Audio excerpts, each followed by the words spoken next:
Welcome to McPlum, simple solutions served daily.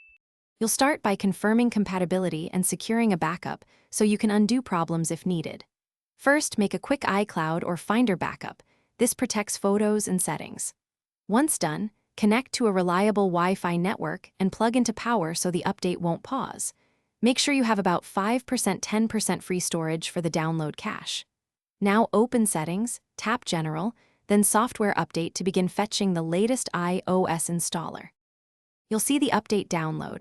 Tap Download and install and enter your passcode when requested. While the installer downloads, avoid switching Wi-Fi networks or unplugging because interruptions can corrupt the file. Once the download finishes, the system verifies the package. This is why verification may take a few minutes. After verification, agree to the terms and choose Install Now or Schedule Tonight.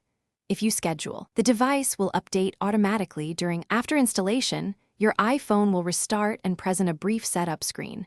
Follow any prompts to finish configuration.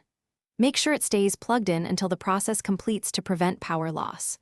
Once back at the home screen, verify the new iOS version in Settings General About and test core apps like Phone and Mail.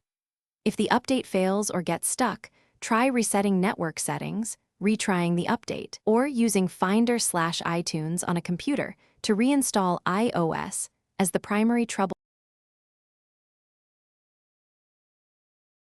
Thanks for watching. Stay juicy and subscribe.